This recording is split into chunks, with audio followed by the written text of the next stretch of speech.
It is 6:47 on a weekday morning in 1952. A signalman arrives at a large railway signal box, climbs the iron stairs, and steps into a room he has entered nearly every working day for 15 years. He hangs his coat, checks the roster, and watches the rails below beginning to fill with early trains. In a few minutes, the telephone will ring with the signal box's first instruction of the day, and in that moment, he will make a decision that, if wrong, could end the lives of hundreds of people he will never meet. He will not think of it that way. He will think of it as pulling a lever, but that is not what he is doing. The signal box stands beside the tracks, elevated on stilts or platforms, commanding a view of several miles of railway line in both directions. Its windows frame the landscape of the rail network: platforms, signals, sidings, junction points, and far down the line, the shapes of approaching trains. The box is the human nervous system of the railway. Every decision made inside its walls translates directly into movement on the tracks below. The signalman who enters the box at the start of his shift has completed a formal apprenticeship. He has spent years learning the rules and procedures that govern every action he will take. Most railways required 3 to 5 years of supervised training before a signalman could work alone. The craft was not learned casually. He carries with him a pocket-sized rulebook, sometimes called the block telegraph manual or the signal code, laminated and worn from constant reference. It is not a thick book, but it contains nearly every decision rule he will ever need. The rules are absolute. They are written because previous signalmen, following the same rules, prevented collisions. When a signalman broke a rule, people died. His workstation is an arrangement of levers arranged in a frame. In a large signal box, the frame might contain 50 to 100 levers. The arrangement is standardized. A signalman trained on one railway could, with a few days of orientation, work on another railway, because the logic of the lever frame was universal. Left is danger, right is safety. Pull toward you or push away. The position of the lever tells you exactly what it controls. To his left sits signal lever, handles painted red or green. Red levers control the signals that tell approaching trains whether to stop or proceed. Green levers control the points, the movable track switches that direct a train onto the correct line. To his right, instruments hang on the wall: the block telephone, the bell code apparatus, and the track circuit indicator lights. These lights tell him whether any section of track is occupied by a train. The room smells of oil and dust. The floor is worn smooth by decades of footsteps. The walls are painted a muted institutional color. The space is neither comfortable nor designed for comfort. It is designed for precision and for staying awake. The core of the signalman's work is called the block system. The railway line is divided into sections, blocks. Only one train at a time is permitted in any single block. The signalman's job is to enforce that rule by controlling when trains can enter each block. Here is how it works in practice. A train approaches the signal box's jurisdiction. The driver sees a signal. If the signal is at red, if the signal arm hangs down, the train must stop. If the signal is at green, if the arm is raised, the train may proceed. The signalman controls whether that arm hangs down or rises by pulling or pushing the signal lever. But the signalman cannot simply raise the signal whenever he wants. The signal will only move if the track ahead is clear. This is enforced by the block telegraph system and the track circuits. If another train is already using the next block, the signal lever is mechanically locked. It will not move, no matter how hard the signalman pulls. The system itself prevents the error. When the approaching train passes the signal box, the driver sees a second signal further up the line, maybe half a mile away. That signal is controlled by the next signal box. The signalman in this box communicates with the signalman in the next box through the block telegraph. The telegraph is a bell and a callback system. A bell code, 1 ring, 2 rings, 3 rings, rapid rings, means different things depending on what signal is being sent and what the next box signals back. For example, the signalman sees a freight train approaching his box. He wants to accept that train into his jurisdiction. He presses the telegraph bell 9 times. 9 bell rings means, "Is line clear for freight train?" The signalman in the next box receives the message. He checks his track circuits. If his line is clear, he rings back, "Line clear for freight train." The first signalman then pulls the signal lever. The signal rises, and the freight train is permitted to proceed.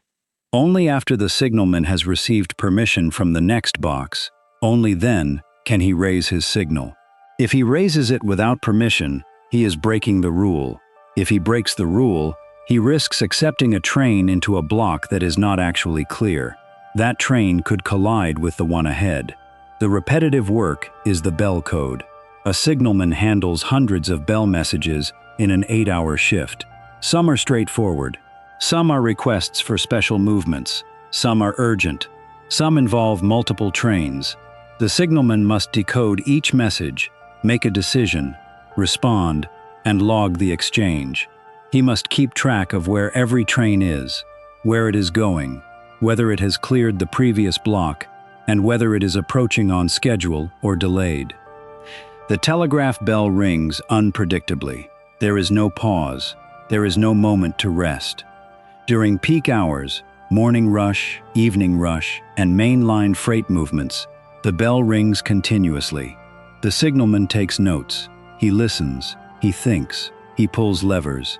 He listens to the response, and he stays awake. The first rule is absolute. A signalman must never accept a train into a block that is not clear. The block system enforces this mechanically, but the signalman must also enforce it procedurally. If he receives a bell code that seems wrong, if the timing doesn't match what he knows about train movements, he must query it. There is a specific bell code for, "Are you sure?" If something feels off, he rings back and confirms. A second rule, a signalman must never leave his post during the shift. He works alone. If he leaves to use the lavatory or to eat, he must have the permission of the controller or the relief signalman. Most signal boxes had no toilet. The signalman held his bladder through the shift. Some ate sandwiches he brought from home, consuming them while continuing to work. The physical need to urinate or defecate was subordinate to the requirement to control the signals. A man who frequently requested relief to use the toilet was not considered reliable. He was noted as a problem. A third rule, a signalman must always know the location of every train on his section. He keeps a movement chart, a long strip of paper recording when trains enter and exit each block. The chart is handwritten. If the chart and his memory disagree, he must reconcile them. He cannot guess. A fourth rule, certain movements are forbidden without explicit authorization.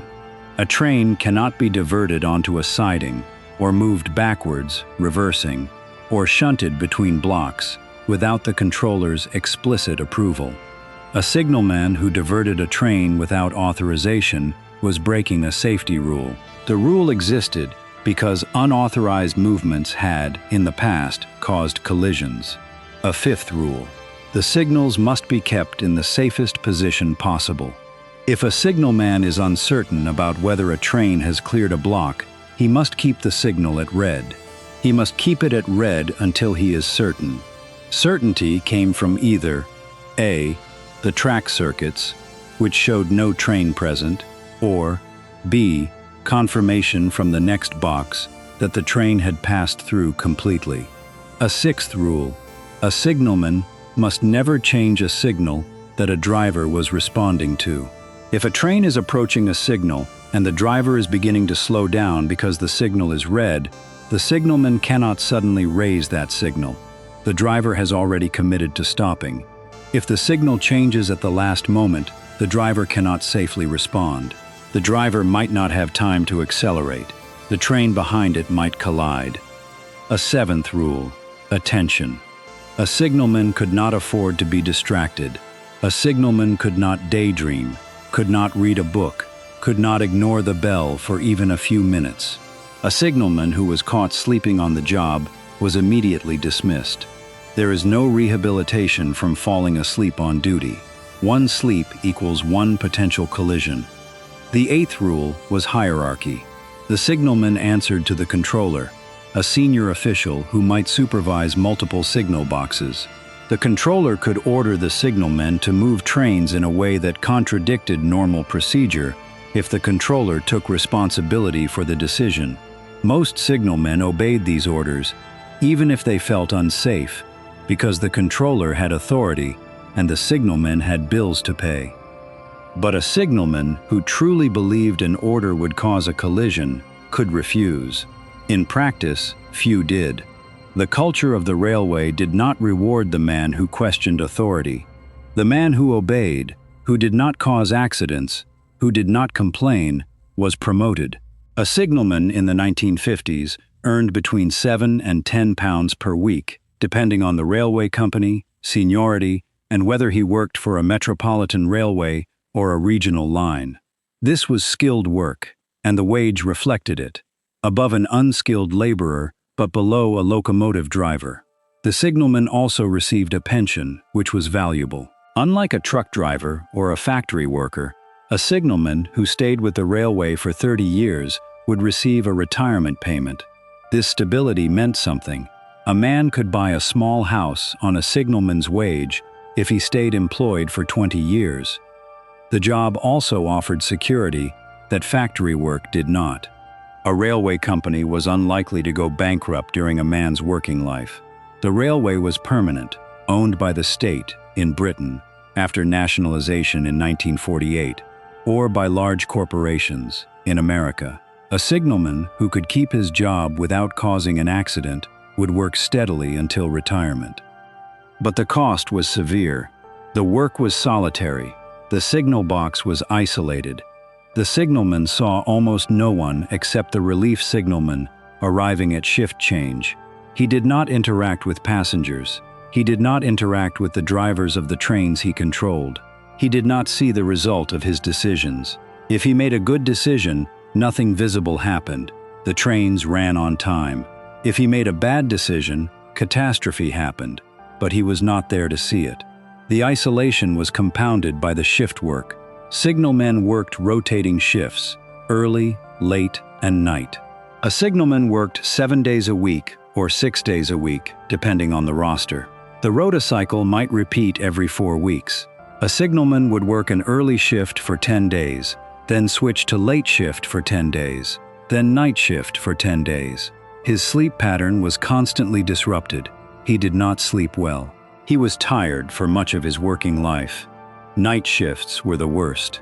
A signalman on night shift worked alone from, typically, 10 p.m. to 6 a.m. The traffic volume was lower, but the signalman still could not sleep. He had to remain alert. The railway did not allow sleeping, even on light nights. If a signalman was found asleep during night shift, he was sacked. The temptation to sleep during a quiet night was immense. Many signalmen lost the battle. The physical strain was continuous. The lever frame required force to operate. Pulling a signal lever required a sudden muscular effort. Pulling points levers required even more force. Signalmen developed repetitive strain injuries. Their hands and wrists ached. Their shoulders grew tight. These injuries were considered part of the job. A man who complained was not hired.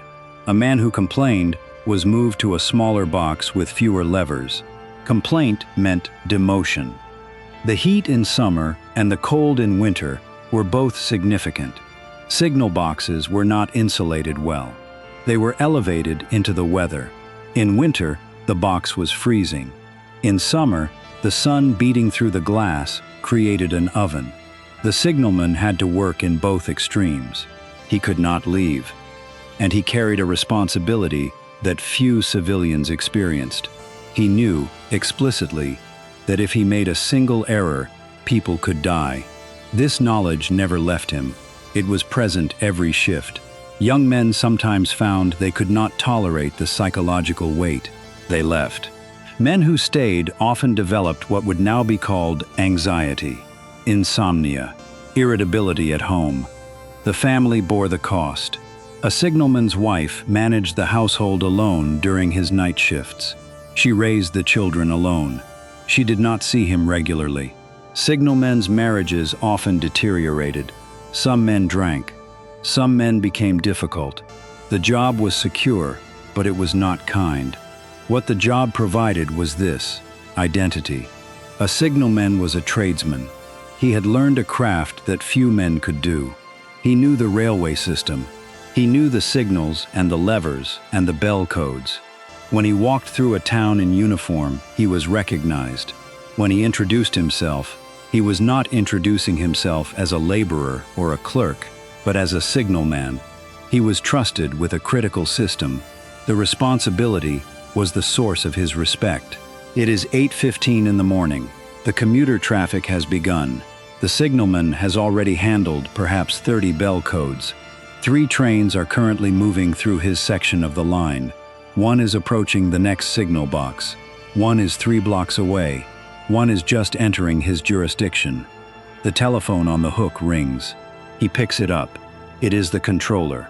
The controller is calling to instruct him to shunt a train, to move it from the main line onto a siding, where it will wait while express passenger trains pass. This is a normal instruction, but the signalman has a question. The express train is closer than he expected. He asks the controller, "How much time do I have?" The controller hesitates. There is a moment of radio silence. Then the controller says, "You have 4 minutes. Make it happen." The signalman rings off. He checks his movement chart. He checks his track circuits. He begins to pull levers. First, he pulls the lever to set up the route from the main line to the siding. This lever is far down the frame, requiring significant force. Then he waits for confirmation from the next box that the previous blocks are clear. The bell rings from the next box. The freight train has passed through. Now the signalman can proceed. He rings the controller back. Route is set, bringing train to signal. He pulls the signal lever. The signal rises. The freight train ahead, seeing the signal, continues forward. The signalman watches the train pass his box. It enters the siding lever route. The driver, seeing the siding signal, begins to slow. But the driver is not slowing fast enough. The signalman pulls the points lever, the lever that switches the track, but he realizes immediately that he has pulled it at the wrong moment. The train's front wheels are already on the points. The lever is hard to move when a train is on the track. The signalman pulls harder. The lever moves. The points switch. The train's rear wheels, the back quarter of the train, cross the main line just as the lever fully returns to its home position. 30 seconds later, the express passenger train's signal clears. It is now approaching at speed. The signalman sits back. He has just made a decision under time pressure that, if he had made it differently, would have placed 2 trains on the same track at the same time. No collision occurred. The system worked. The rules worked. He worked. But it was close. Close enough that the signalman can feel his heart beating faster. He marks the movement chart. He notes the time, 8:18. He takes a breath. In 30 seconds, the next bell will ring. The signalman's job began to change in the 1960s. The change came from technology, but not from the technology most people assume. The first major pressure was the increase in train speed and frequency. As trains became faster and more numerous, the time gap between trains decreased. A signalman had less time to make decisions. The telegraph system, which required the signalman to ring bells and wait for responses, became a bottleneck. On a line carrying 15 trains per hour, the signalman could barely keep up. On a line that wanted to carry 25 trains per hour, the signalman could not keep up. Railway engineers saw a solution: eliminate the signalman's need to wait for responses. They developed centralized signaling, where a single control center, often miles away, received information from all signal boxes simultaneously. The controller could see the position of every train on a section of line. The controller could operate the signals directly sending electronic commands to the signal mechanisms. The signalman's bell codes became unnecessary. The signalman's decision-making became unnecessary. The second pressure was safety.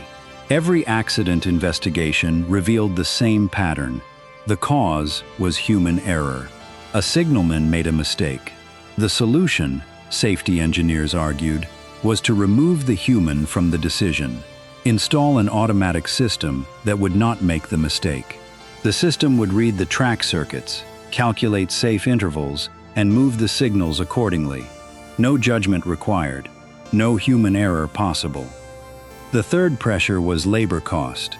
A signalman in the 1960s earned perhaps £15 per week, plus pension contributions, plus the cost of replacing him when he was sick or on vacation. A signal box required constant staffing. A computerized signaling system required a technician for maintenance, but not a human operator. The technician worked office hours. The technician was expensive, but the technician was a one-time hire, not multiple shifts, every week, every year. By the late 1960s, large railways began installing centralized signaling systems. The first installations were in the busiest areas: major freight yards, urban commuter lines, long-distance express routes. The signalman in these areas was removed. His job disappeared. But the job did not disappear entirely. Smaller lines, branch lines, and rural signal boxes still required human signalmen. The work continued, but it continued in a devalued form. A man working in a signal box in the 1970s knew that his job was redundant, that in a few years it would be automated, that the company no longer valued his judgment. The craft was being dismantled. Some signalmen retired early. Some transferred to maintenance roles. Some became supervisors or controllers. But the identity, the skilled signalman who knew the system so deeply that he could make judgment calls in under a second, that identity was gone. What automation removed was the discretion. The signalman had become a monitor, not a decision-maker. He watched the system operate without him. He intervened only if the system failed, which was rare. The responsibility remained. If something went wrong, it was his fault, but the power was gone. The last manually operated large signal box in Britain closed in the early 1980s. A few rural signal boxes continued to operate into the 1990s, but by then, they controlled only a handful of trains per day. The job that required 15 years of training had become a caretaker position. In railway museums and heritage lines, you can still see signal boxes from the 1950s. The frame of levers is preserved. The bell apparatus hangs on the wall. The movement charts are displayed. The rulebook sits in a glass case. Occasionally, heritage volunteers restore these boxes to working condition. They learn the bell codes. They pull the levers. For a few hours on a weekend, they recreate what it felt like to control the railway. But something is missing from the recreation. The weight of responsibility cannot be recreated. The fatigue cannot be simulated. The knowledge that a mistake could kill hundreds of people, that knowledge does not come from pulling a lever. It comes from knowing that you are the only person between 100 passengers and a collision. Modern signaling systems display train positions on a screen. A dispatcher in an office hundreds of miles away makes the decisions the signalman once made. If something goes wrong, there is an investigation and a correction. The human element is reduced. The responsibility is distributed. But in the signal box, the responsibility was singular and absolute. One man, one decision, hundreds of lives. That is what has been lost. Not the levers, not the bells, not the rulebook. Those still exist. What has been lost is the necessity of that particular kind of human judgment.